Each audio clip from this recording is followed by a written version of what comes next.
التكاثر حتى زرتم المقابر كلا سوف تعلمون ثم كلا سوف تعلمون كلا لو تعلمون علم اليقين لترون الجحيم ثم لترونها عين اليقين ثم لتسألن يومئذ عن النعیم. قرآن میگوید فخر کردن و زیاد بودن مال و فرزند شما را از عبادت الله مشغول نمود. شماریدن حساب ها، مال و منصبداری، مبلغ ها، وظیفه ها و بایگری ها تا آن دمی که به قبر نروید. اندیشه کنید که ای باری آخیر در جنازه بودید.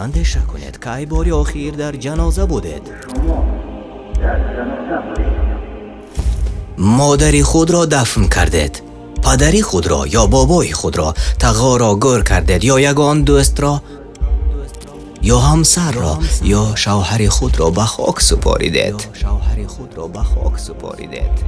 به یاد بیار که ای باری آخیر در سر قبر بودی. کی زمان آن عزیزت را می دیدی که خنده می کرد یا گریه می کرد، زنده بود، کیبر می کرد، بای و باسواد بود، رد کننده و متکبر بود. هر گناهی که نبود مردم در جنازه چی می کردند؟ وقتی که وی را به تابوت گذاشتند با کفنش، مردم چی کار می کردند؟ مگر لطیفه می گفتند یا رقص می کردند؟ یا قرصک زنان سرود می خوندند؟ نه. آرامی و سکوت مرگبار، اندوه و درد.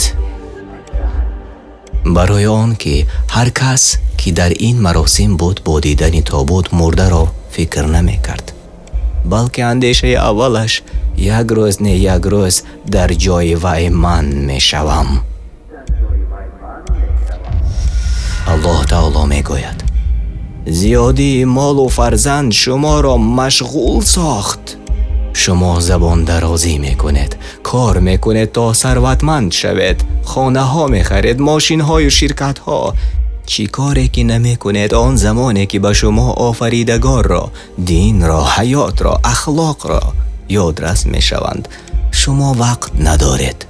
میگوید من وقت ندارم، مشغولم، عموماً به الله باور ندارم. این چی تکبری است؟ تا آن دمی که به گورها رسیدید و در آنجا دفن شدید. وقتی که در قبرستان قرار گرفتید و اگر شجاعت دارید و اگر جرأت کردید به نزد قبر رفته به خود سوال دهید مگر همین آخر 50-60 سال در مبارزه و سعی و کوشش، فتنه و فریب، در زیناکاری و دست درازی، پریشانی در کار و با همین تمام تقدیر من همین، مرا نیز به این چقوری می فرارند. از این برمی آید که بعد این و بعدی که مردم از قبرستان می روند همش تمام. اما چی با وی؟ همانی که در داخل قبر. به ما و شما معلوم که مرگ مثل خواب، مردن مثل خواب است. جسد تو دیگر نیست، جسد مرد و روح ترک کرد جسم را، اما فهم و شعورت همان جاست. واقعا ما و شما برادر و خواهران کفن کردن و به قبر ماندن را میفهمیم. ما میفهمیم روح جسم را ترک گفت، دیگر نمیتوان فریاد زد، نمیتوان مراجعت کنی بگویی که مرا ترک نکنید. اما تو میشنوی، تو میبینی، ولی جنبیده نمیتوانی. اینک اکنون در انا همین قبر جراحی حقیقی آغاز می شود.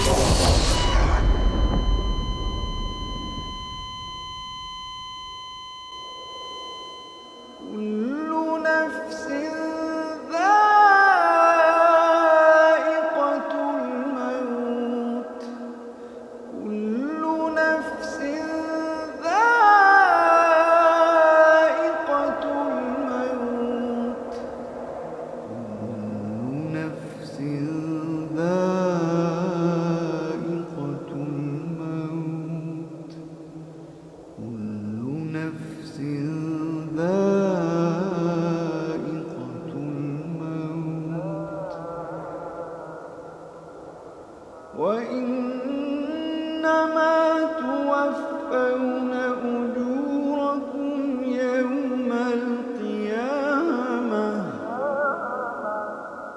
فمن زحزح عن النار وأدخل الجنة فقد فاز.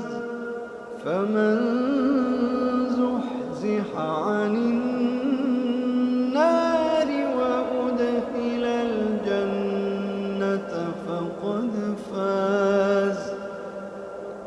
وما